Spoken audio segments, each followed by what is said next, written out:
Okay, so today the topic is divine relationship with our own soul.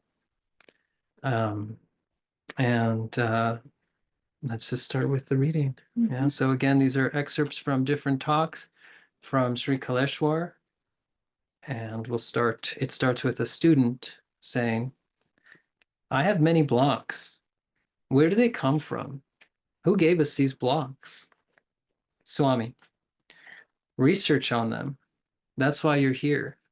You have to research. If you're really sympathy, kind, caring nature, and dedication, forgiving nature, the blocks will be a little far away from you. Caring, loving, forgiving, done. You won't have any more blocks, majority.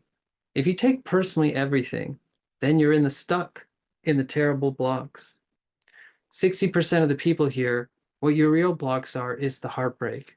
Different dimensions, different way. Not only relationship, friendship. Once you get that healed, you're super arrows. You can definitely win it. How to wash the blocks. Just surrender totally to everything. Surrender. Win the master. One is pure bhakti. First you go bhakti, then the bhakti brings the shakti to you. You have to come up with honesty to your master. This is, I can't help it. Take care of it. I'm here to take care of it. Then new life starts to come in your life. Love is the right medicine. If you keep loving, loving, loving, loving, loving your enemy, loving your friends, loving your children, loving the plants, loving the cat, loving the animals, everywhere putting your pure love no matter what, then the true love is developing. Then automatically your heart, your mind, your soul will get turned as a true pure love. Tuned as Tuned as a true pure love. Whatever is happening, once you turn as a pure loving person, there's no chance these types of blocks will develop in you. So you need to develop that to create your success. Student, is it important to have all the chakras open? Swami, one chakra, heart chakra. Then second, third eye. That's it. Many people, they say the Kundalini, it has to wake up. No need it. Heart chakra, you can create unbelievable things. In the heart is really terribly pain. Whatever you want to suck the divine energy in you, how can you suck the divine energy in you?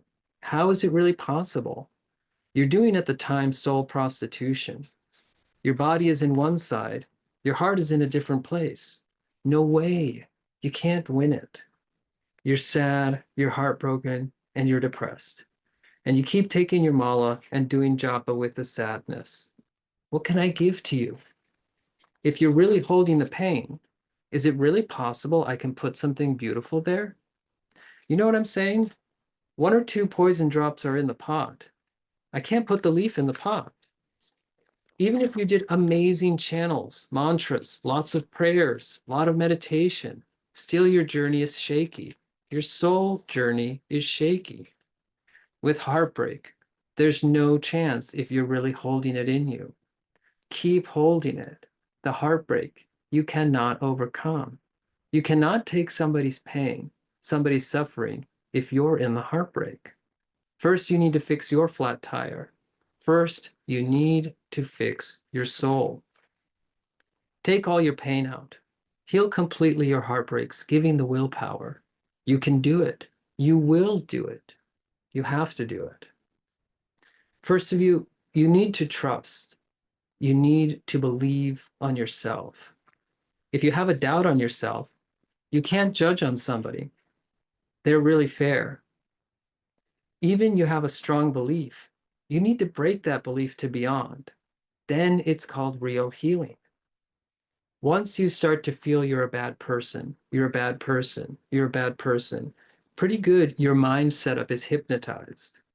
That hypnotized drop of poison goes to your heart. Then your heart also starts feeling very painful. Then it's attacking to the soul. Then the soul starts getting disturbed. Enlightenment. Enlightenment means when we recognize yourself, the truth of your soul. There is no difference between you and the God. The same in his corner, like he's not there. You're not so less, just you and him equal.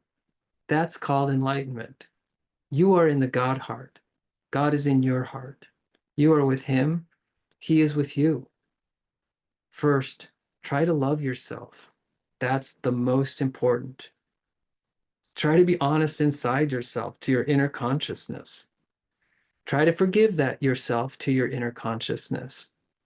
The number one love is yourself. That yourself is the divine consciousness. Whenever you start to love on yourself, you can love somebody. Whenever you're not loving on yourself, you can't love somebody honestly. Whenever the love is there, automatically you'll start forgiving. You won't the tiny problem in a big lens. Whenever there's no love, a small problem you're seeing with a huge lens, then it's really bigger. Who cannot forgive yourself, their life is miserable. And who doesn't have that ability to forgive someone else who really did the mistake, their life is also miserable forever and ever. Once, if you turn as a part of complete forgiving, pure divine love, you're a man of light. Complete, your soul is dazzling there. Great fragrance. Today, that's my message to everybody. You have no idea how much is hidden in kindness, forgiving kindness. Forgiveness is the final weapon to win your victory. Once you know that, you're done. You can really create beautiful heaven around you and on the globe. Forget about power, miracles. These are all kind of spiritual magic, but real fruit juice is love. When is that? When your heart is completely open. No jealousy, no egoism, no jealousy, complete surrendering to him. There is the divine powers in you. He is with you. And that's the end of today's reading. And later we will give a technique to heal heartbreak. He gave many, many tools and techniques, and we will share one of them a bit later with you as well. Yeah, Jay Guru. Yeah. There's so much in this. I mean, each paragraph could be its own satsang. You know, he's talking about blocks, what they are, how to wash them. He's talking about what enlightenment really means. He's talking about that we need to love ourselves first, that's the most important. He's talking about true healing is changing our beliefs. He's talking about hypnotizing ourselves, you know, either positively or negatively, which our negative beliefs, they hypnotize us in a negative way. Like the I'm a bad person. It's like what he means is the unworthiness thoughts, that I'm not good enough. You know, of course, I'm a bad person sounds very extreme. It's just the Swami style, you know, how he says things. But basically, he's talking about the unworthiness consciousness here. And he's talking about forgiveness, forgiving ourselves, forgiving others, kindness. I mean, there's just so much in there. And again, the open heart and the love, you know, that it's basically the remedy and the medicine for everything. So there's a lot in there. And I just want to share very quickly, like how this satsang came into being, because, you know, as you have noticed, maybe there was a bit of a pause since the last satsang. And we were doing these recorded satsangs every other week, you know, and I have to tell you that every single satsang, except the very first one, that was really guided by a person's question. Because we had asked, please let us know if you have any particular interest. And one person said, how to attract a soulmate. So that was our first satsang. But all other satsangs after that were guided by the divine. Like every single one of them was talk about this, talk about that. These are the topics. They came every time very, very clearly. And so we really try to only listen to that and not our own mind, not our own desires. Just, okay, Swami, what do you want us to talk about? And so all these topics came through. And then around Christmas break, winter break, nothing came. And it was like, oh, that's interesting. Like we had this 2 weeks rhythm, and it was like, okay, Swami, nothing is coming through. I mean, of course, the mind has a lot of ideas what we could talk about, but it wasn't this creative input, that creative inspiration that we felt before. And so it was like, okay, just gotta wait, we just gotta wait. And we did, and so we paused, and then we got the message that we need to change our schedule. We have to have it a bit less, not as often as we used to have, um, and create more space for one-on-one work. It was very clear, like, okay, guys, you talked a lot about all kinds of stuff, and we still want you guys to talk about things, but a little bit less quantity and more space and time for real deep work with souls who feel resonating with this, or who feel, hey, you know what? I'm struggling with this. I'm stuck with that, and I don't quite know what to do about it. I need help, to just have more, you know, yeah, time for souls to support in that way. So that came through from Swami. And so we were like, okay, reduce a little bit. And then we changed our schedule, and still no topic came through, And so we were waiting. And then this last week, and suddenly, boom, very strong. It was here. You got to talk about the relationship to oneself, and then it just, and that's like typical how Swami sometimes operate. Like you don't expect anything, and suddenly it's like, boom, a full download, and it just all came through just last weekend, and so this is the product of that download from Swami and the divine. It's not only him, it's always a whole crew, a whole team. But it felt very, very strong. And he did not want us to wait until next Friday. That was originally our plan, like, and it was like, no, this Friday, talk about that, And then, and the mind is always catching up slowly, like, oh yeah, it makes sense that we need to talk about this, the relationship to ourselves. It's the foundation, it's the most important thing, So later the mind realized why this is so important, but that's just a little story about how this satsang came into being.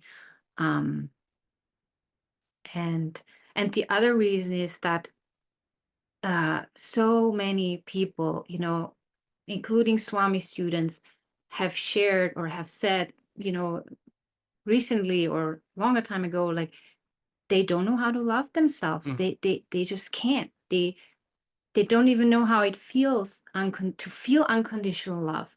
They have never received that kind of feeling, that kind of love, either from some other source or for themselves. They just don't know how. They don't know it.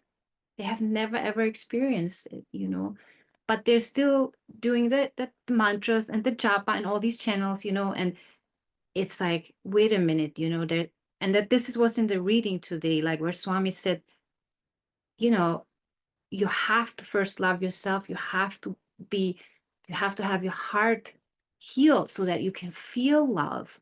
Because love is like a flow of energy that's constantly coming, and like receiving, we're receiving and we're giving, receiving, we're giving. It's like a flow through our heart. And somebody who cannot feel that, it's like that's the fundamental in spirituality, and so it's like we have to talk about this, and how sad, that people even on this path have never experienced unconditional love for themselves. They and such deep unworthiness comes with that, like all these, and that's why beliefs is so important to talk about beliefs. I'm not worthy. I don't deserve it. Like deep inside, there's this belief that they don't deserve it. They are not worthy of that love. There's something fundamentally wrong with them, that they don't deserve that love. And that's not conscious, we don't think that in our everyday life, but deep down, they have those beliefs. And so we felt we have to talk about beliefs. It's so essential to block washing. And we already talked a lot about block washing 2 satsangs ago. Mhm. So this is a bit a continuation of that. And already there we read from Swami where he says the first step is self-acceptance. Just acknowledge what you're carrying and then forgive yourself, accept yourself. It's, the energy of self-love was already very in that last reading that we had around blocks, that it's not about rejecting or judging ourselves or, like want to get rid of them. No, that would be very unloving with ourselves. It's heartfully accepting, Swami said. Yeah. So already there, the self-love was implicit there. But we haven't talked so much about beliefs. We have talked about emotions quite a bit. But when we talk about blocks, we have to look at the negative beliefs that Mhm. are always tied to those emotions. So when we have a block, you could also say a block is a negative belief in ourselves, about ourselves, usually about ourselves or the world, about God, whatever, tied with an emotion. So the emotion is like the energy that fuels the belief. I hope that makes sense, but they always go together. Or you could also say energy and consciousness together through a negative filter is like a block. No, I hope this makes sense. Does it make sense to you guys? Yes. Maybe, Okay. you know what always brings it to life is really like personal examples. Yes, please go Yeah. ahead. Because the quote that I really wanted to start with, right, is when Swami says enlightenment, right? He says enlightenment means when we recognize yourself, the truth of your soul, that there is no difference between you and God, just you and him, equal, right? And so for me, in my process, the problem that I always had, right, is that enlightenment was something that I had to achieve, or that I had to earn, or that I had to become worthy of. In other words, that I had to do, I don't know how much japa I was going to have to do, how much seva I was going to have to do, right? How much I was going to have to do, but it was so tied to doing. And the reason why it was so tied to doing was because I did not feel fundamentally loved the way that I was, right? In other words, as a child, and so much of it comes back to childhood. Much of childhood comes from past lives, but we can always tie in from our childhood, right? If I had felt fundamentally loved for who I was, in other words, and again, never any blame on my parents, right? They were also themselves subject to their It's circumstances. part of the Yeah, it's a collective. part of the collective, exactly. All Western all of culture. us, exactly. Yeah. Western culture. And this is really exactly what we talk about is really particular to the West, right? And to the experiences that we have in the West. And most of us are born in families where there's already a lot of pain. And so there's a real lack of, actually, it's not a lack. There is not an experience of unconditional love. Yeah, at least I can say that was my experience. I did not experience feeling unconditionally loved, right? And so I grew up, first of all, feeling that lack of love, very often feeling rejected, very often feeling like the way I felt was not okay. My feelings were not okay, right? I was not okay the way that I was. And I constantly had the feeling that I had to do something, right? There was a certain way that I had to behave. There was a certain way that I was supposed to be other than the way that I was, right? In order to somehow earn that love, be worthy of that love. Because it seemed like just being myself was really causing my parents to close their hearts more if I would act out, right?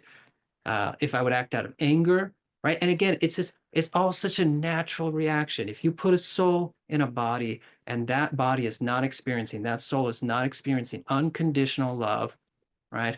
Uh, it's going to be natural that that baby acts out. It's going to be natural that that child acts out. It's going to be natural that that child expresses anger at the lack of love, right? Anger at the treatment, right? It's going to express all kinds of natural emotions. And then if the heart of the parents is not open to that, then they're going to close, right? And there's going to be a certain expectation of how you're supposed to behave, how I was supposed to behave. And the problem that I had was that none of this was being communicated, right? It wasn't like my parents were saying very clearly, right? Like, we are asking that you behave this way, right? Like, it's okay if you feel angry, right? But it's not okay that you hit or you break things, right? It's okay for you to express your anger in certain ways. There's nothing wrong with your anger, right? I didn't get any of that. And so there was this fundamental feeling that there's something wrong with me because no matter what I do, it's never enough. That's the belief. That's the That's belief. the See, and belief. that's the belief. There's something fundamentally wrong with me. Exactly. That's it. And it's not, it was never conscious. Like, I didn't Yeah. sit down as a No. child and analyze what's going on. It's just Right. an assumption. Why aren't my parents loving me? Yeah. Right. It was an automatic, Like an interpretation. exactly, an automatic interpretation. He believes that to be true. Yeah, but Yeah. it's really, It's a child's. but what I want to say is I want to Truth. reinforce what you said, because before the belief comes the emotion. That's the heart. Before the belief comes the feeling, Yeah. right? In other words, I don't feel loved. There's this feeling of not feeling accepted. There's a feeling of not being accepted no matter what, right? That's the heart. And that felt really shitty. It was a really miserable, terrible feeling. Yeah. And that was my state most of the time. And so that was my normal, right? That was my reality. And then around that formed the belief, I must not be good enough, right? And it's not, it's an unconscious, right? It's a very core, I don't know, it's almost like a pre-verbal belief, right? I'm not sitting there thinking I must not be good enough, right? It's the thoughts that are just simply associated with these feelings. And so And this is the root of so many of our heartbreaks, yes, you know, yes, that the heart that, or the soul comes in and just wants to love, just wants to experience love, because that's the soul. yes, That's what it does. That's what it is, and then it experiences something different than that. And then, it's, we talked about that in the ECC group. It's a pain actually at the soul level, mhm, but you can't separate the heart and the soul. They're like twins. They're always together. The heart and soul is, you could almost change. yeah, Yeah. So our heart is breaking, because we experience all these painful experiences break our heart, either slowly over time, if it's chronic, some mhm, chronic lack of love or lack of safety or lack of whatever it is, or sometimes through very traumatic experiences, like a sudden one-time huge experience, or both, like abuse or violence or something like that. right, And then that's the level of the heart and the soul, because the heartbreaking is always affecting the soul. That's what I mean. Like, they're always linked together. The heartbreaking makes the soul withdraw and dim the light. It's like covering the soul. It's like a heaviness on the soul. And then the soul can't shine as brightly anymore. It's like withdrawing. It becomes smaller. And tied to that, we make our assumptions, like something is fundamentally wrong with me. yeah, I must be unlovable. I must not deserve love. That's because of me, yes, so that's how they are tied together. And the emotions are so strong. This pain is so strong, and that the strongest of the emotion is the strongest of the power that keeps the belief in place. That's why they are so strong, because they were formed at this super early age. They're fueled by these intense emotions, which kind of hold them in place. yes, And that's why it's so difficult to dissolve them, because they're so old. They're usually not even, we don't even know we carry those. yeah, It's just our normal programming. It's our normal consciousness. We don't even question it. Is we run around with these beliefs unconsciously, and that's through the consciousness we see the world through. We talked about that in the last block satsang. It becomes like our filter, Yeah. One thing that is it okay if I jump in really quickly? Yes. One thing that's so important about this scenario that Florentine was just describing, right, is that there's no problem with intensity of emotions, right? We have the capacity to experience the full spectrum of emotions A to Z. The problem comes, and it's not even the problem, it's just what happens is when we experience incredibly intense and painful emotions in the absence of love. If it is in the presence of love, in other words, like a soulmate, like an unconditionally loving parent, right? In other words, if we experience a heartbreak as a teenager, the person we fall in love with somebody and they don't love us back, or they break up with us, right? And then we come pouring our heart out to our parents and they hold that space of unconditional love, right? Then the soul is held. The soul is able to experience, the soul is in love, right? In the presence of God, right? That's love, right? We hold the presence of God for each other. So the soul is staying connected to God. And so it's able to stay up, right? And it's able to feel everything. And in the feeling of the emotion comes the release. In the opening up to the emotion passes, right? In the experiencing, in the full open-hearted feeling. And it's painful, right? But it's also not, because the love is there. So both is there. And Swami often described the sweetness, right, in the suffering. In other words, it is the sweetness of experiencing the full range of emotions, but there has to be the love. And what Florentine was describing is what happens in the absence of love. So when we experience these intense, painful emotions in the absence of love, we do not have the capacity to handle those emotions. It is too much for our heart and it is too much for our soul. And so they get stuck. They don't go anywhere. They don't transition into anything. They stay stuck inside of us. And what then happens is this chain reaction, right? In order to survive in the presence of that level of emotion that is not going anywhere, we need to shut down. We need to close our hearts. We need to close our chakras. We need to prevent ourselves from being at that level of sensitivity, because otherwise we cannot survive. It's a survival strategy. Yeah, it is too much for the soul. The soul is unbelievably sensitive. It's like a baby.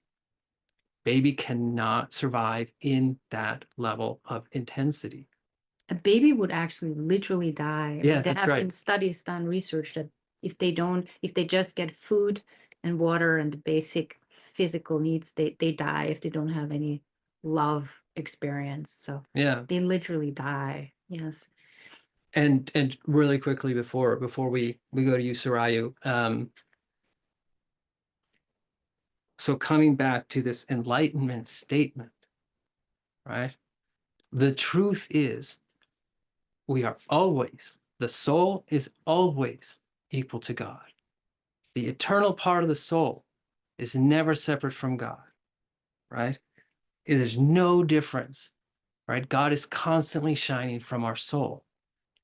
And so enlightenment, right? The problem that I had was that I misunderstood enlightenment, because I always assumed, because of all these unconscious beliefs that formed, that I had to do something, right? Had to do a ton of japa and a ton of sadhana, right? I had to be perfect, right? That was again a belief system that I inherited as a child, that in order to win my mother's love, my father's love, I somehow had to be perfect, because no matter what I did, it wasn't enough, right? And so the belief around enlightenment, as long as I held it, would forever keep it out of reach. Because the truth of enlightenment is that we don't have to do anything.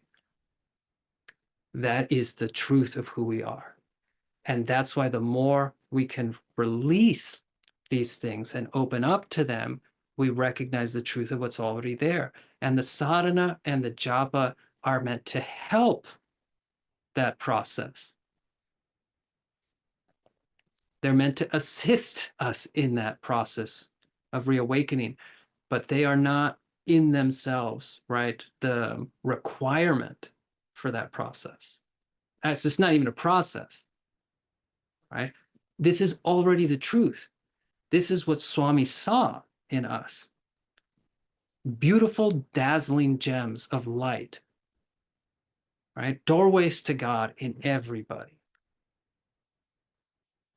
Well, he says there's no difference between you and God. It's the same. Exactly. You're not less. You're equal. That's Yes. called enlightenment. You Yes. are in the God heart. God is in your heart. You're with him. He is with you. This is the truth. And you see how this is the opposite of what we developed as a negative belief about ourselves. The ones of us who are having this unconscious, that unworthiness consciousness, which is most of us, is the opposite of the truth.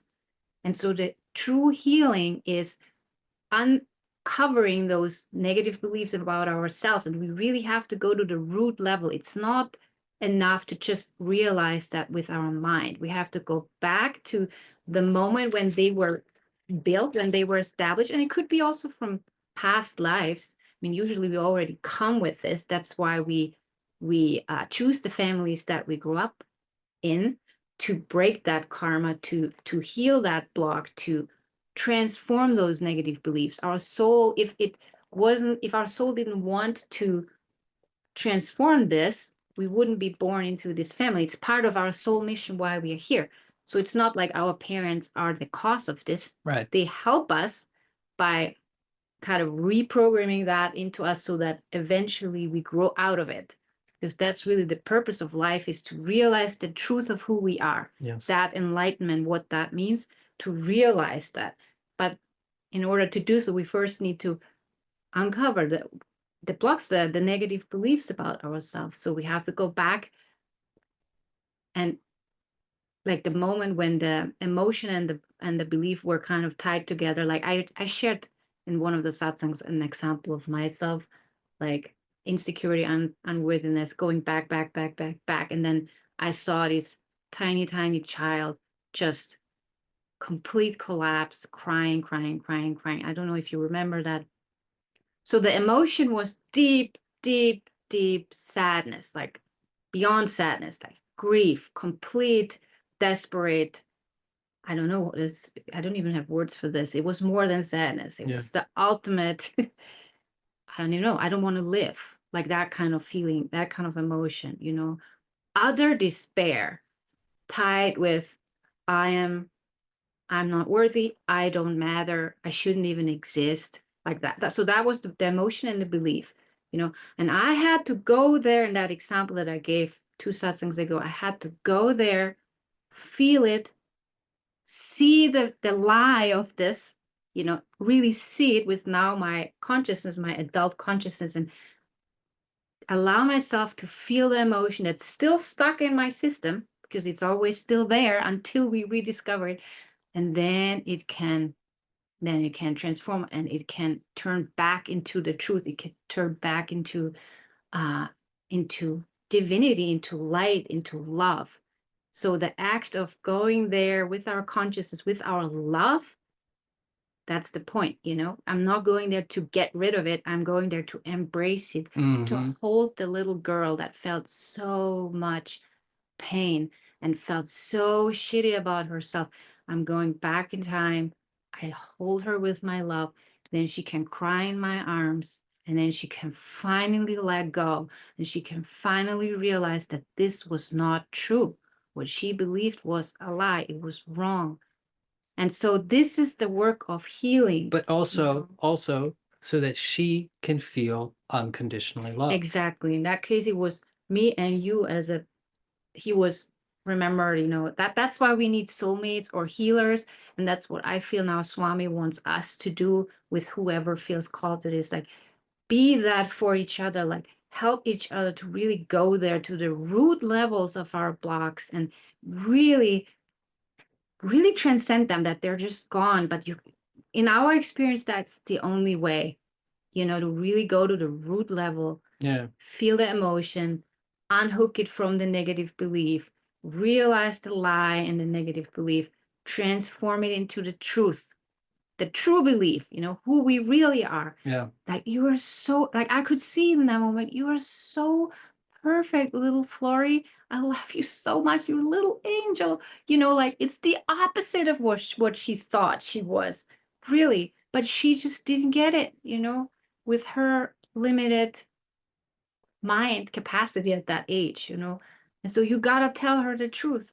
And that's how she could finally, I mean, this is just one example. There's, lots of layers and lots of negative beliefs that we hold. It's not just one, but yeah, exactly. It's the presence of the love Yeah. that heals it. And yeah, it's the medicine, like Swami said, it's the true medicine. And yeah, I hope this makes sense. Sarayu. It makes perfect sense. There is so much here. I put my hand up because I thought I'll forget if I don't put it up now. Oh my God, I had a real epiphany while you were talking. Mm. And one thing, this thing about we being the same as God, I've seen it a bit like, God is the ocean, I'm a drop in the ocean. So Mhm. in that sense, I'm the same, but I'm not all of that, because in this capacity here now, I'm not all of that. But and it also explains to me why, for the longest time, for decades, I had this weird urge to, I grew up in Helsinki, and Helsinki is built on a bunch of islands, so there's water. There's always water somewhere, easily accessible, visible. And I had this urge to dive in, to become that water. It was like I just wanted to go swimming. I wanted to become it. I wanted to inhale it, be it. And I couldn't quite understand what that was about, except maybe some wish to get back to the amniotic fluid in my mother's womb or something. But it wasn't, no, it was the ocean. I wanted to be one with the water. Hoi. And here we are trudging through this. It's like it's like being in fairyland, kind of getting lost here in Earth. My epiphany was, and I mean, just say this, my epiphany today was that we came here to experience all of this Yeah.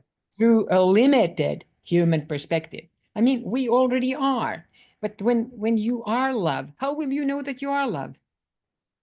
You can't know that you are love if that's all you've ever been.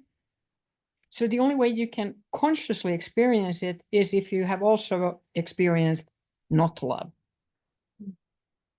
That was my epiphany anyway. And so that this has been a journey, or this is a journey of learning to consciously choose love and to consciously come to that place of experiencing ourselves as love.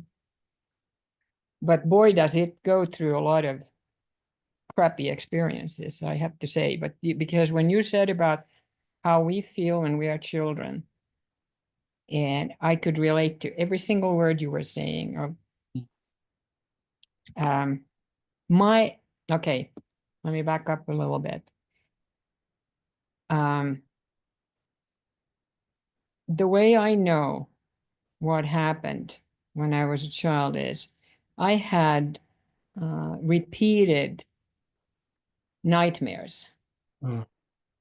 They were so intense that I still now, decades later, remember them. But they also tell me what I did, what I ended up doing with myself. Yeah, I couldn't be who I was, just like you said, David. You couldn't be who you were. So we made decisions to become whatever, pretzeled ourselves into what we thought was expected of us. And I had a dream about a gruesome dream, hitting a child in a tree trunk so that there was nothing left but a wet spot.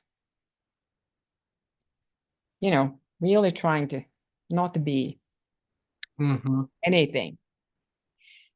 And as an adult, later on, that dream I had when I was 7, 8, you know, somewhere around that time.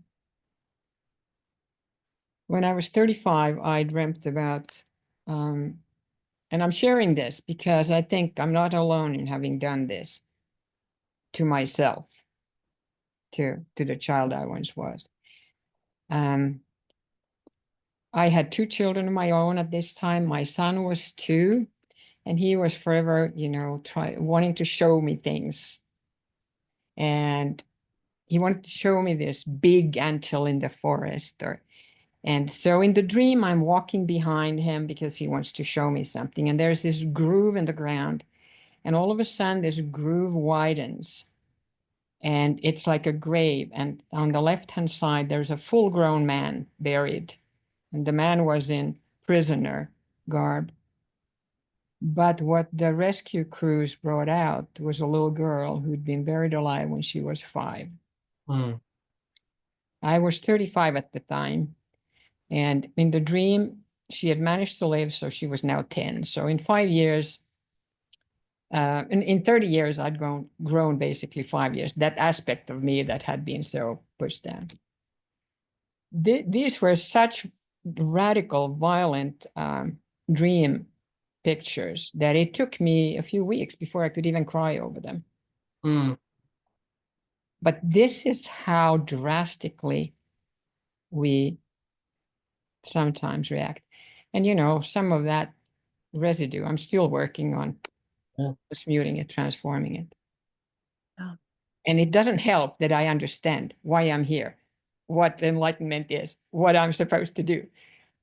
I'm just waiting, you know, to see what difference it makes, because Kaleshwar did say that, you know, he sped things up for us. So instead of a regular flight, we're on a Concorde. Yes. Or maybe we don't have to spend so much time digging and feeling the pain. Maybe we can do it at a kind of a fast forward clip here. That's basically my question. Can we somehow, is it possible to fast forward this? Because the other day, I had another thing come up way from my, you know, early childhood, 7 years old, summer camp. Don't remember diddly about that summer camp, but something shitty happened there. And I'm like, I really don't want to go digging for anything. So I watched the Abhishek of Baba. I took a shower and I did some other things. And basically what the blocks are, they're kind of stuck in our body. They're pockets of pain, tension stuck in our bodies. And I'm like, maybe there's a way to release that tension without always having to go deep down into the muckety muck of things. I don't know. It depends. Yeah. It I was just depends. gonna, It yeah, depends. yeah, exactly. Yeah, if it's like a core belief that, yeah, and did you want to But say belief, see, there you said it. Belief. Maybe it is just a belief. Maybe we don't have to do it that way. Well, you know, good question? I think yeah, many it's people have yeah. that. Yes. I, you know, I don't We want didn't want to do it to. Yeah, either. I don't think we ever really. It's not something we look forward to. You know, it's No, after the fact. But you know, like I I have I have 2 experiences of this, right? And one of them is the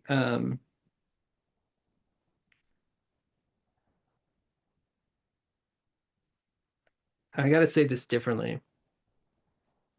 Okay. Can we get to the point, and we can, where it's not muck, It's not what? mud, What? Oh, okay. yeah, right? In other words, can we get to the point where we can experience the divinity that is in that? Right? The way Jesus did during his passion. Right? Because Where pain is not something negative. that's right. Pain is something It's neutral. just Yeah, another it's just an door experience. Yeah. for the divine. Right? Can we get to the point where we can experience that love and that divinity, even in the highest pain, like Jesus did during his passion? I want to know what kind of glasses he was wearing to experience it that way. Yes. So the glasses of unconditional love. Christ consciousness. Ah, That's Yeah. it. That's it. Yeah. That's Christ consciousness. And so one thing that I felt strongly about mentioning is that, okay, so how do we do this? Right? So how do we make it so that this is not something conceptual, right? It's not just something that we understand, right? Our soul needs, our heart needs, our body needs, and our consciousness and our mind, every part of us needs the experience of feeling one with that unconditional love. We need that experience. wow. Otherwise, it's what he's saying here. You're heartbroken and you're depressed and you keep taking your mala and doing japa with the sadness. What can I give to you? It's senseless. Yeah, it's past a certain point. It's really senseless. You know, he's saying, is it really possible I can put something beautiful there? Right. And so this is where, you know, it's like there's a time and place for japa, there's a time and place for sadhana, and then there's a time and place for giving our soul that experience of unconditional love. Right. And the method that I've used, right, is taking Mother Mary as my mother and Jesus as my brother. Yeah. And experiencing, and actually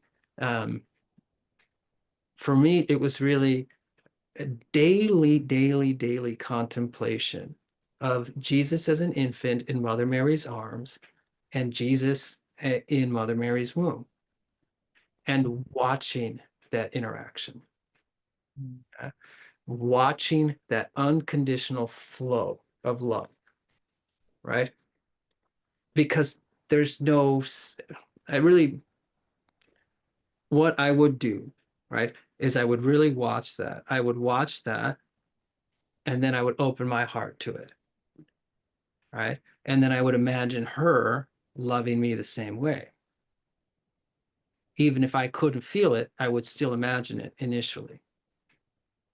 And then I would imagine him. So I would really open my heart to that love. And maybe we should do a little exercise at the end of this satsang. Yeah. And then also believing, right? Having faith after enough of these experiences. In other words, like I experience this love between them. And so I'm like, okay, that's what unconditional love feels like. Right? Between, you know, the highest embodiment of love and his mother. And then I imagine them turning towards me and looking at me the same way. And then I experience it too. And very often that comes with a lot of resistance. I would very often feel my heart closing, right, in the presence of that love, because it's trying to protect itself. Yeah. Yeah. In other words, it remembers, hey, I was one with that before. And then I had this fall, and that was so painful that I don't want to experience that again. There are parts of my consciousness that actively resist opening up to unconditional love because they view that as a threat. If I don't go back to unconditional love, I can never experience that much pain again. If I stay at this level of pain, it's safer. Yeah. So opening up to that love, experiencing that love, right? Feeling that love, remembering that love, and also having faith and belief that my soul remembers that. I know my soul somewhere knows that love, and I'm in the process of remembering that. And then it took a real long time of doing that before that experience finally became more of my normal state, right? Where it really starts becoming more of like, oh yeah, like I feel this way more and more now in my regular day-to-day life.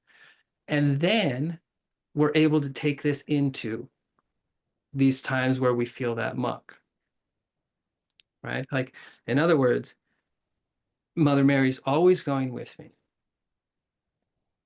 Jesus is very often going with me. I don't go there by myself. Florentine is going with me, and she's holding that space. I'm not going there by myself. I'm not alone. That was the problem. I thought I was alone. And so I go there with that feeling loved, right? And also, or let's put it a different way, okay? Imagine that you're not going into the muck.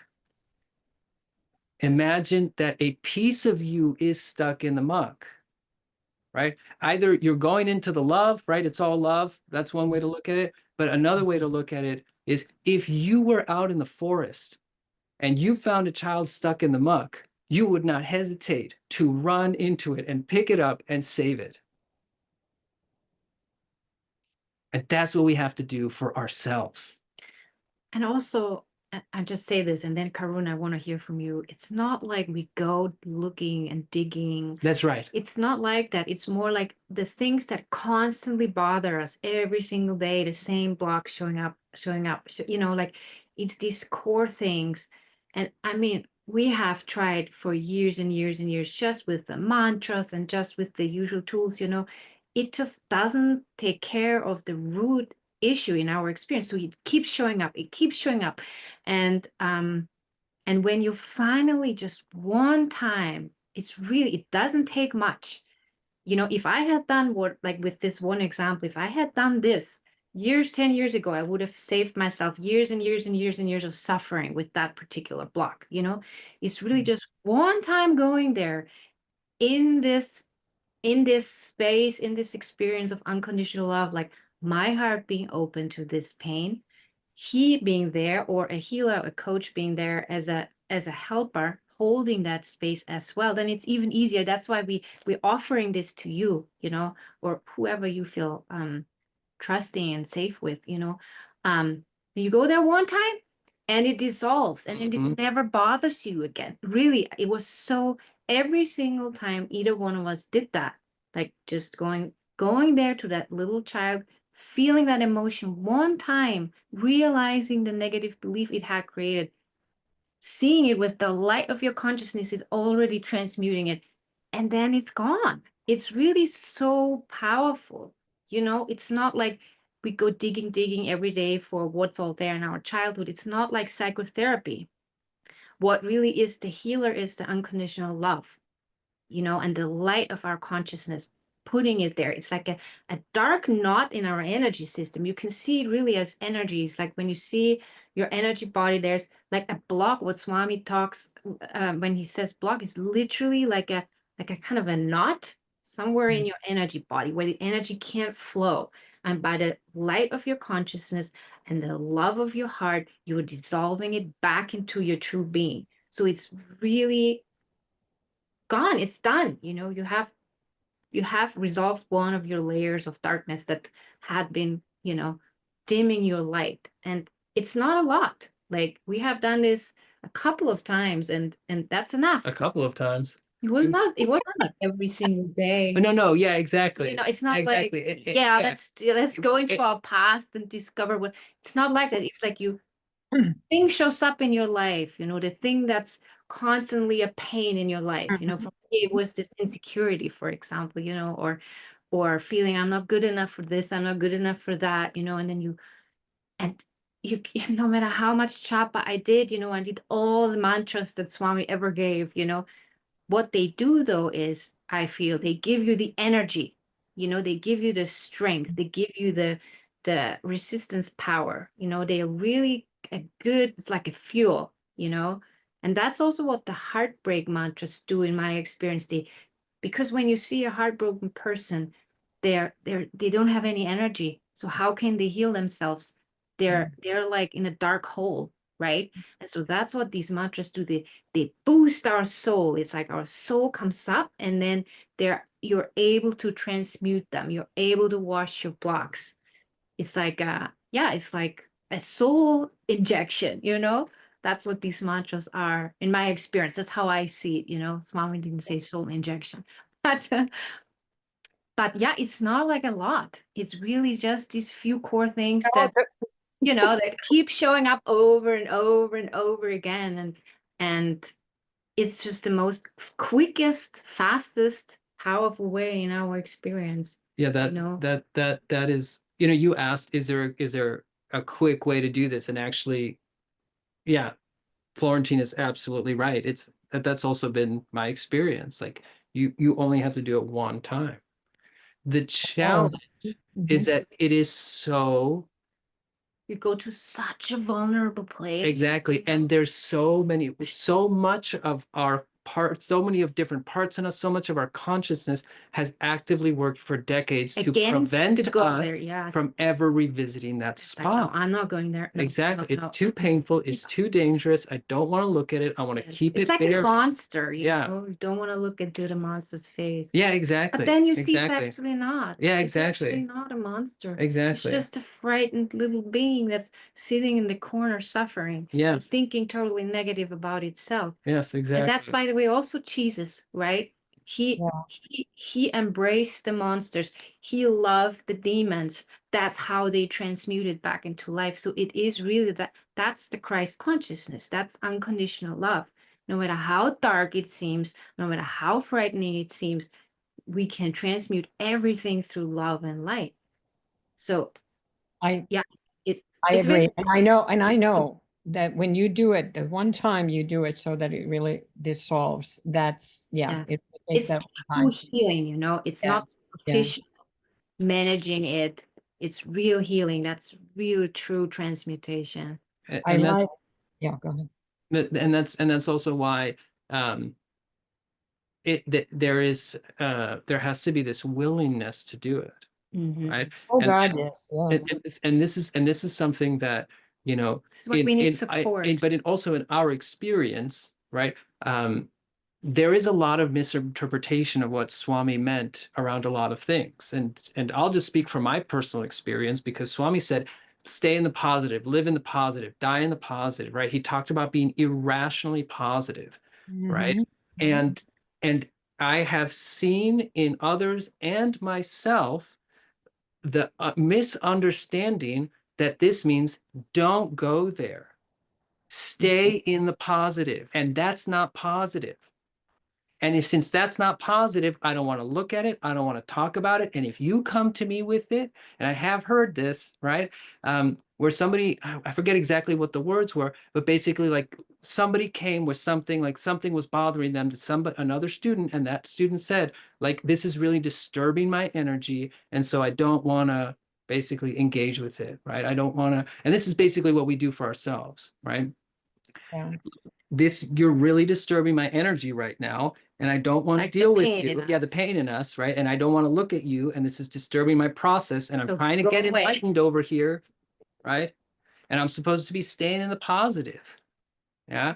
And in my experience, staying in the positive, no matter what, means no matter what. In other words, it doesn't mean ignoring the negative. It doesn't mean shying away from it. It means even in its presence, right? Staying positive is not some kind of like, okay, like let's put a smile on our face. Staying in the positive means the divine. Love. It means staying in the love, even in the pain. And it doesn't mean focusing on the pain, and it doesn't mean dwelling on the pain, and it doesn't mean getting lost in the pain. That is not staying in the positive, right? That is what he's actively saying. Like, don't dwell on these things. Like, don't talk to yourself negatively, right? Don't engage in that kind of stuff. right? And it also means believe that no Yeah. matter what you're carrying, no matter what you've done, no matter how much pain you're in, it is possible to transmute it all. It is possible, right? No matter how hard it seems, no matter how many times we feel like we're running into the wall, no matter how many times we've tried to open our heart, right? And we feel like we keep failing. Staying in irrational positivity means no matter how hard this is, I don't know how I'm going to do it. I don't know when I'm going to do it, but I believe that it is going to happen. And it is possible for me to live in a state of unconditional love, right? It is possible for me to live and embody the same consciousness that Jesus did. And loving, or somebody says you have to love yourself first. That's the most important. And that's what it is. When you reject a part of yourself and you don't even want to look at it, that is an act of not loving yourself, because you could also say, oh, hi, pain. Yeah. Here again. Hi, like a little child, like it's okay. You can be here, until you deal with it at some point, but it's like an open, embracing, non-resistant, non-denying, open-hearted energy, but when you try to reject it or deny it or resist it, then you're in separation. Mhm. You're not in oneness, and that's what our soul wants from us. Like, please be in oneness. Please love everything about you. Please don't reject parts of yourself, and that is the self-love. Like, whatever we are carrying, all these things that we want to get rid of, this is brutal with ourselves. We are rejecting ourselves. We're hurting our soul. Our soul is crying when we do this, because our soul is all love, and that's what our soul, like Swami says, the soul gets disturbed by all these negative beliefs about ourselves, the heart, and then the soul, all these negative self-hypnotized unconsciously, it really hurts the soul. The soul wants from us that unconditional love. So when you allow these emotions or these blocks to be there, then that in itself is already a healing. That in it, you don't even, maybe that's enough for many of us. We don't even need to go to the root source. It's just that David and I, we just love doing that, because we know the power of it. We know it's like, it doesn't feel like a burden. It's like, I want to heal my little inner child, I want it, so, but only in the last years. I was not there for many, many years. Yeah. I was not. I wanted to get rid of it all, so I understand it so good, that was my unworthiness, getting rid of my own parts, like rejecting my own pains, my own blocks, like, get out of here. I don't want you, until I healed and until I realized there's no way around it, and that was obviously the divine. Like, you can do 10,000 block washing mantras, but if you don't love yourself, if you don't look at yourself with compassion and love, and you embrace those pains, then they will never go away. I'm sorry. You can try as hard as, it's just not. That's why we talk so much about love, because Yeah. it is the healing principle. Yeah. I mean, Yeah. just this quote, forget about power, forget Mhm. about miracles. These are all kind of spiritual magic, but real fruit juice It's love. is love. Yeah. Yeah. Yes. Well, I've been doing that root cause thing my whole life. So, I'm a bit tired, but I see the point in it. But I like what you said, David, about you took Mary and Jesus and you developed a relationship, a mirroring with them for the unconditional love. And that really struck a chord with me, because I think that would be really helpful for me right now. Then I can practice in my soulmate relationship. Yeah. I needed something else as well, because and instead of diving into the muck, well, I just had the picture of diving for treasure. That's what I'm gonna do. Yeah, exactly. Yeah, Exactly. and Exactly. I can tell you this, that horrible dream from 7 years ago, or from when I was 7, basically having kind of a killer in my life. I did some shadow dancing some years ago with that, and and he came out as a protector, not as a killer. So that whole deal was just meant to protect me. So, okay, somebody else. Talking stick over Yeah. to. You wanted to say something. Yeah, I'm you so had sorry. your hand You raised. just kept talking and talking. Do you still want to say something, or did you change your mind? Thank you. I think most of it has been answered by your beautiful sharing of your own experiences. So I simply wanted to add that looking past 20 or 30 years, when I started healing my own childhood wounds in deep psychology, it was usually stepping deep into the wound and staying for a longer while inside. Yeah. That was somehow re-hurting again. Yes, exactly. So Right. that was not so really healing. So I fully agree to Florentine that it's not necessary anymore. And also this has changed in psychotherapy in Germany.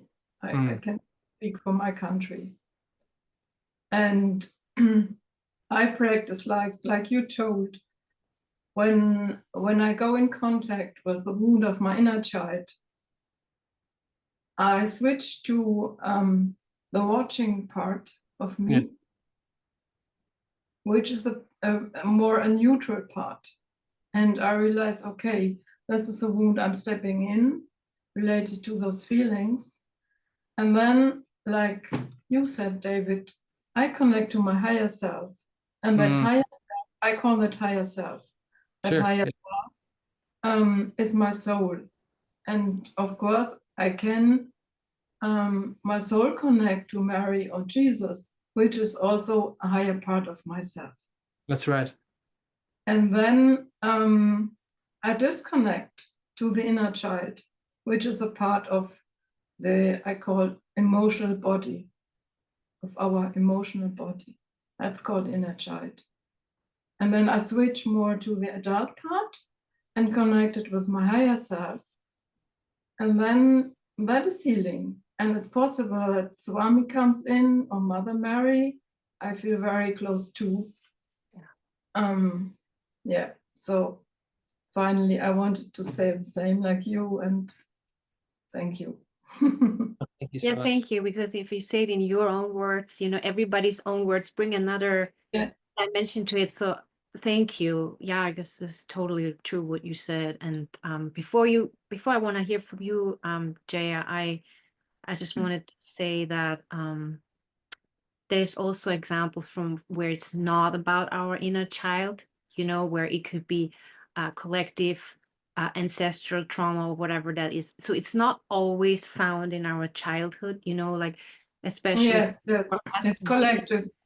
Yes, like for example, as a woman, the suppression and the persecution and the, patriarchy and all that kind of stuff, like it shows up constantly as well in our relationship and in our life. And that is something that's not from my childhood, like for example, that a woman has difficulty to step in her power because in the past we were burned as a witch, that Yes, still lives in us, like that's just an collective. example, or that we were not allowed to express our emotions or like so much, there's just so much just Whatever. as a woman, to heal.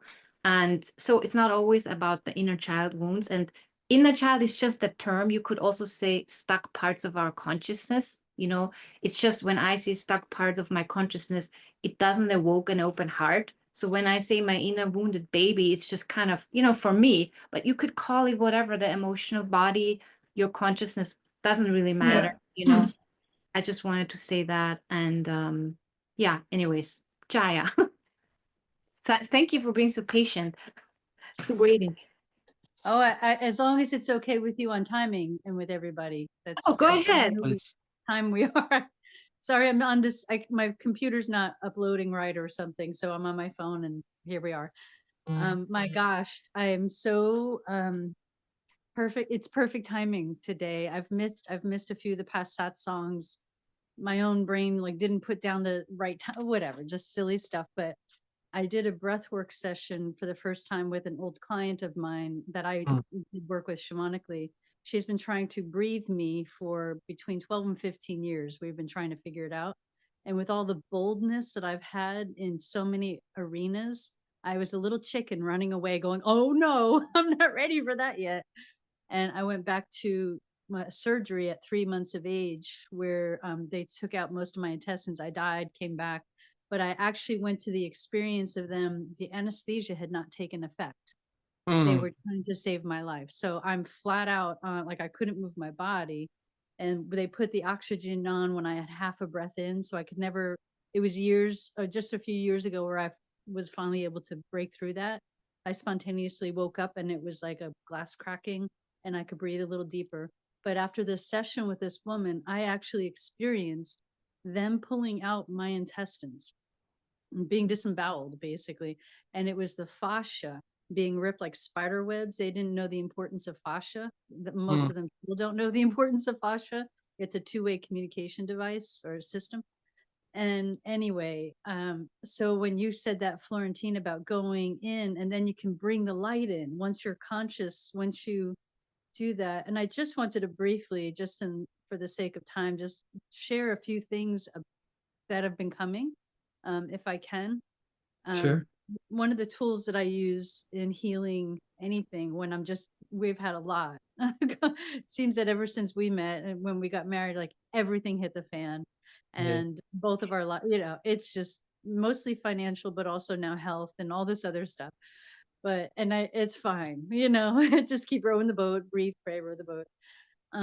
But one of the things I do is, and I would guide my clients to do, and in trainings, is to softly lay at the bottom of a silty, soft lake that's very calm and peaceful, breathing easily, calling in the angels, and just allowing some part of myself to be in that space while I'm doing whatever I'm doing during the day, and to process through, like let my soul do the work of processing some of those emotions. And it softens stuff for me. It's not such a tight grip where, I've had a lot of trauma growing up. David, I think we came from the same family.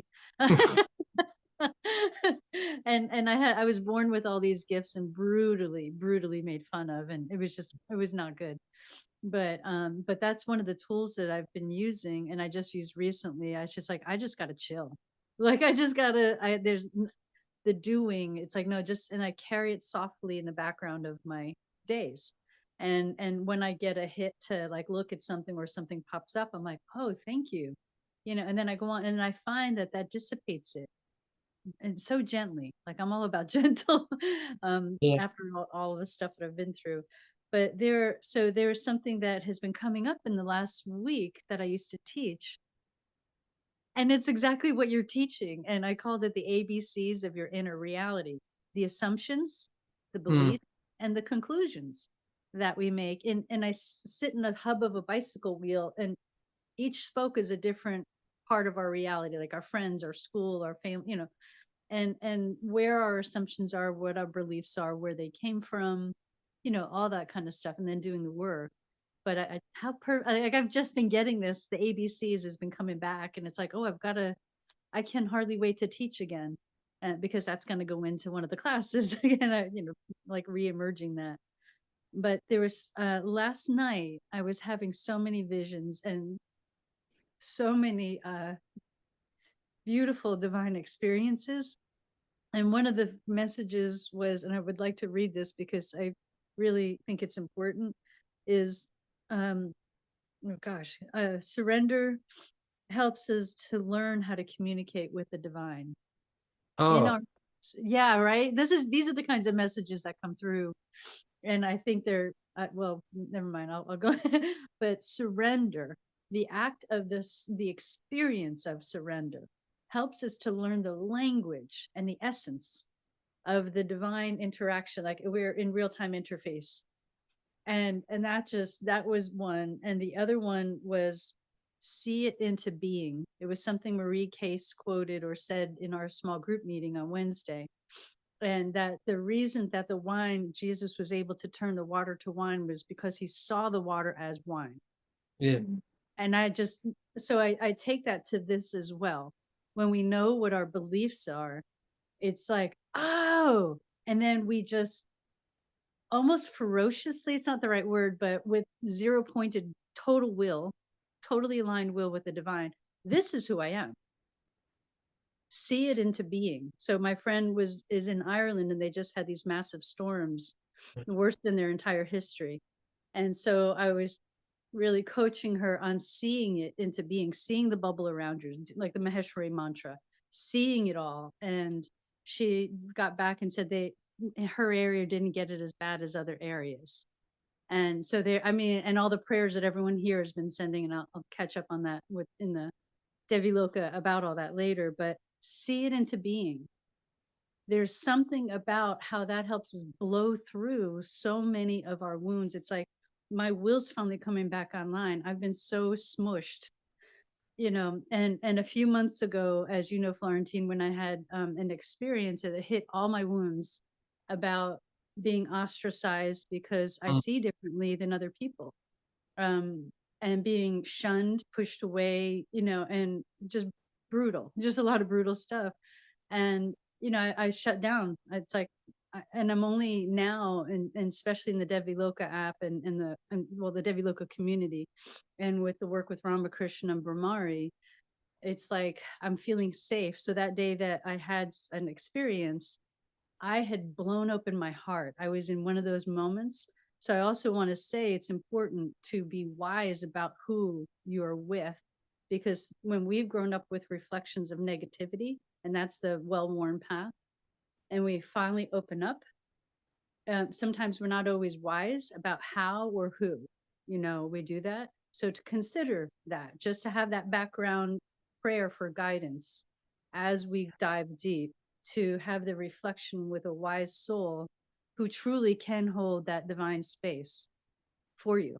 And so that's what we decided, my friend and I last night decided we're going to see each other into being. I'm holding it for her life, like her dreams, and she's holding it with purity and with absolute knowing that they are working with us interactively in real time. And as long as we surrender,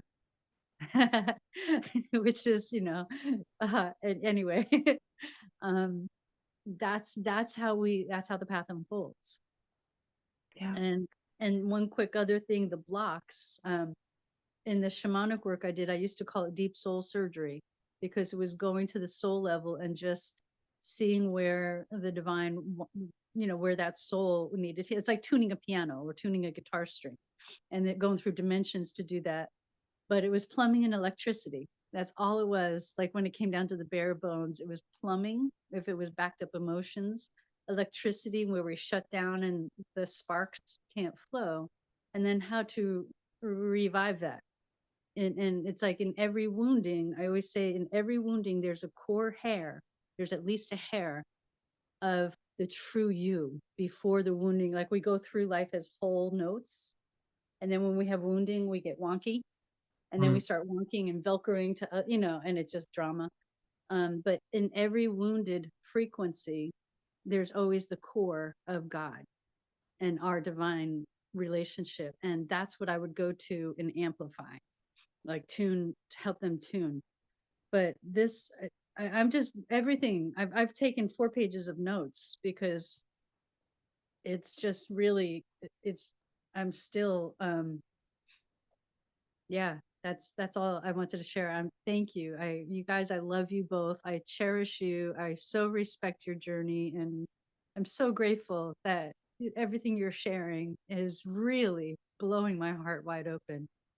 And my first spirit name a long time ago was Crystal Heart, like sacred stone heart that heals the heart. And it was Crystal Heart. So it's like I'm coming back home. And I've had other names since, but Laughing Star was the last spirit name in the native whatever space. And I just want to thank you, because I look at you and I see my husband and I, we're older. We met each other later. We didn't have children together. We had our own children first. And I see you, I see us, and like it's just beautiful. So thank you. Thank you so much.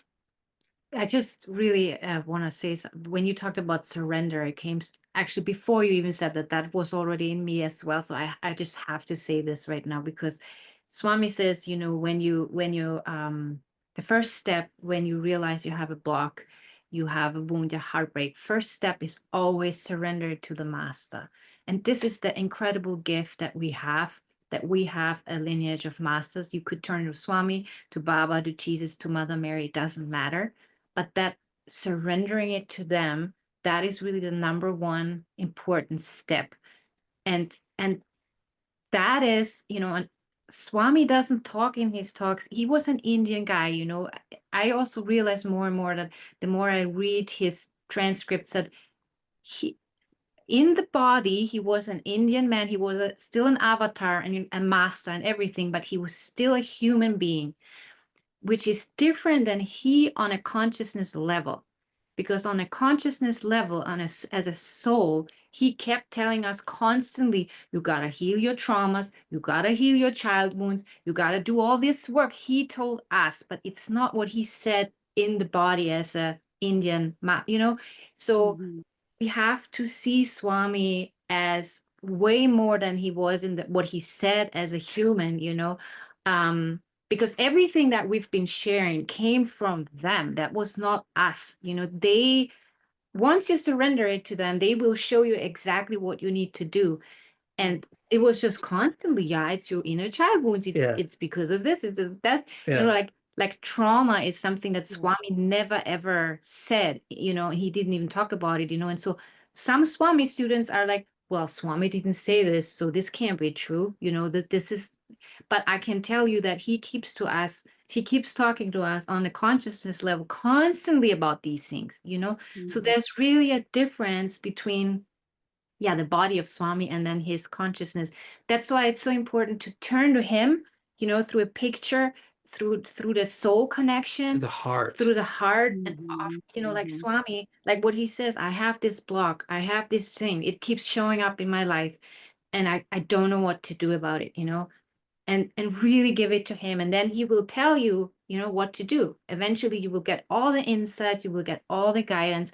You might suddenly feel like, oh, I want to book a session with David or whatever, you know. It might be he's bringing you people in your life that are exactly perfectly, because he's working through other instruments, you know. We can't, The whole we creation. can't resolve He's everything on tricky. our He's own, tricky. you know. Yeah. He's That's funny. why there's, wait, I'm just need to sit. Yeah, please. Yeah, things, go you know. for it. So Swami as a consciousness, and that's always the first step. And then the second thing I want to say is that somebody said, can we speed this up? I think Sarayu, you know, this path is a speed train. You know, as soon as you are in these channels, you're doing these mantras, you are connected with that lineage, it's really not a regular thing anymore. It's like you're stepping a bit out of the normal soul, like every soul wants to evolve and heal and grow and expand and realize who she really is. Okay, that's in general, but on this path it's like super high speed train. It's like the fastest you can imagine, and that's why it's so intense, and it can Yeah. be so painful. Like all your blocks, all your wounds, all your pains, they seem so huge and big and painful and intense because of the incredible light that we are connected with, you know. It's like I don't know, do you have a good metaphor for this? It's like It's like if you clear shine, water, and if the you- bottom is all the mud, and and all these channels and all these energies kind of just stirring up the mud to come to the surface, you know. It's like Yes. because it has to clear out, it's incompatible with this divine energy. It just cannot coexist. It's like it's just too powerful, that light. So it will bring up everything that you have been carrying, and you would maybe, without Swami, without these channels, without these masters, you would need maybe 15 more lifetimes to get to the same result that you now can get to in like 5 years or so, you know. So that's what I mean. Like it's a super compressed, super intensified, high speed train path, you know. So it's a good thing. And I didn't put this quote in, but Swami actually said, when you suffer, when you go through a lot of stuff, it means it's working in you. If you were all the time just happy and comfortable and everything easy, it means there's no power, you know, you're just on an ordinary bhakti, you know, soul path, you know.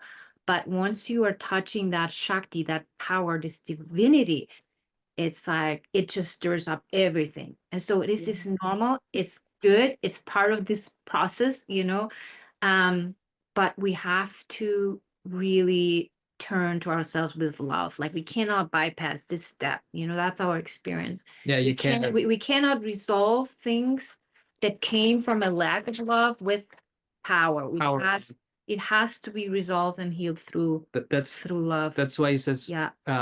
first you go bhakti, then the bhakti will brings bring the Shakti to you. Yeah.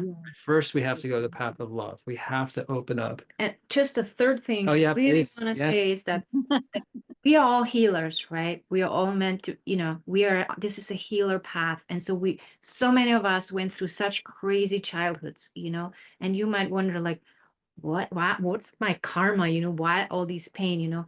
And what they have been telling me is that we are meant to be healers to exactly those issues, because these are the issues of humanity. These are the human wounds.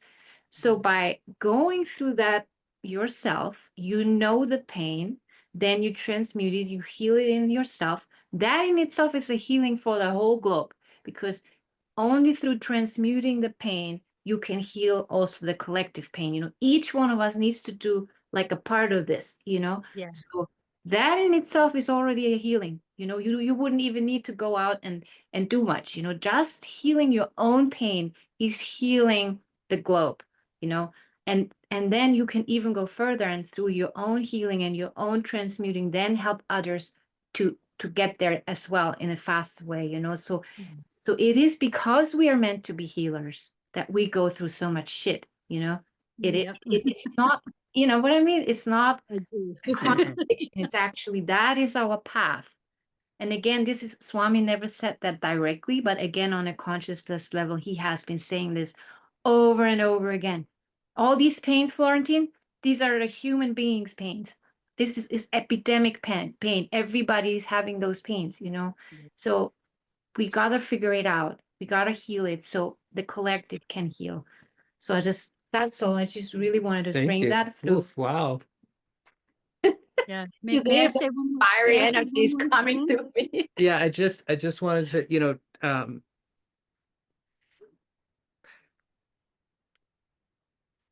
based on what you said about like the listening, the trusting, right?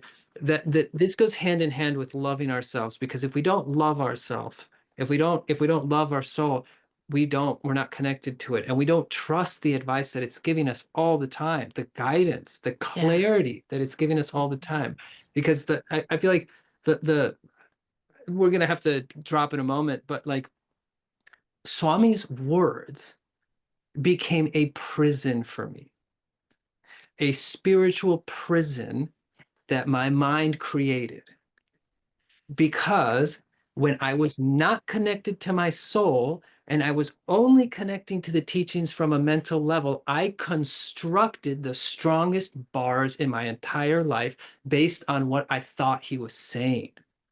That's why you can't go literal, you know, like you have to connect to that consciousness of Swami. And that's exactly, and so the freedom from that spiritual prison, right, this is not just limited to Swami. This is in any tradition. This is in any path. The freedom from the spiritual prison that we create with our own mind, right, is the getting in touch with our soul and listening to our soul. That is right, the heart. and following our soul in connection with our heart, right, and all the intuition that we receive, no matter what it is, right? Because what Florentine was saying was that one thing that was so important for me, right, was I had been working with a Kaleshwar healer for years, right, and it was transformative and it was so powerful. But there became a point where I had such a clear feeling, I've got to do somatic therapy.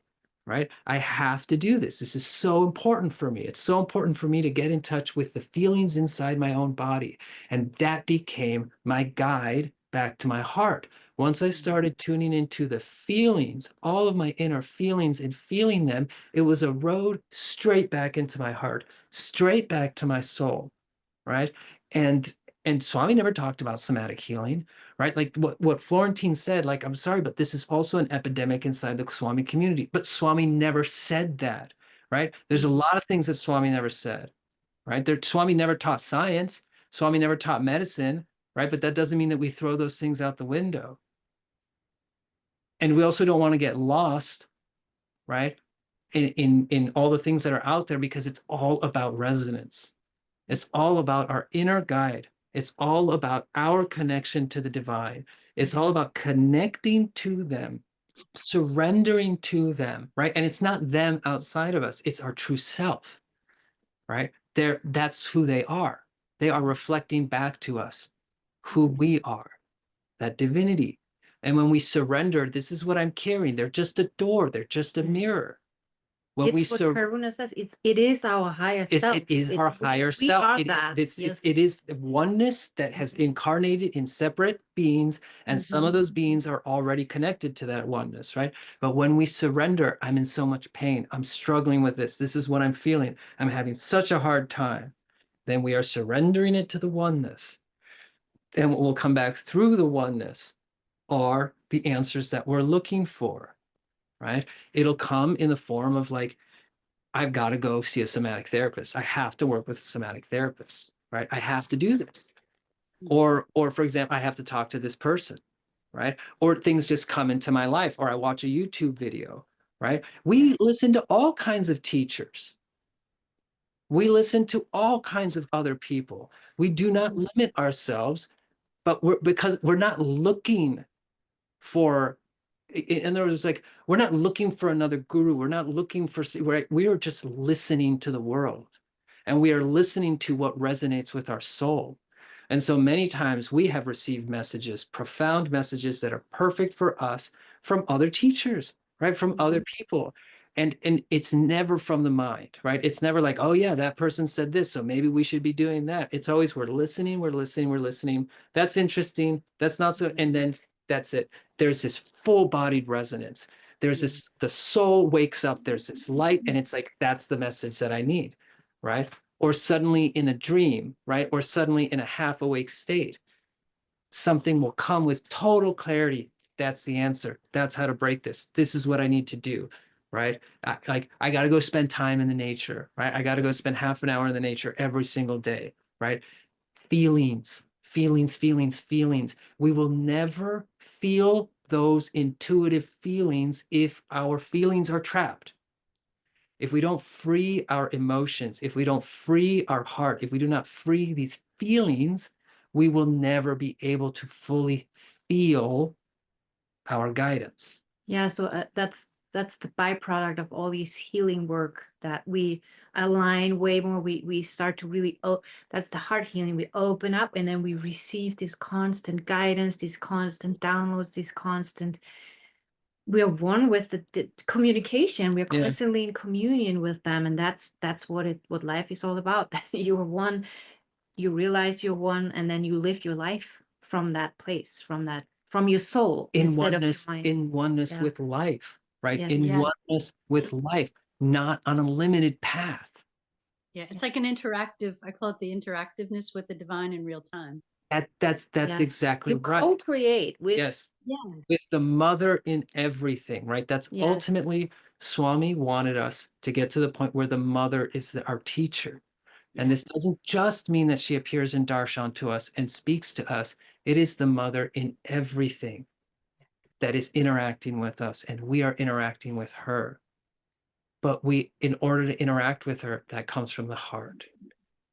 We have to feel her presence. We have to love her presence.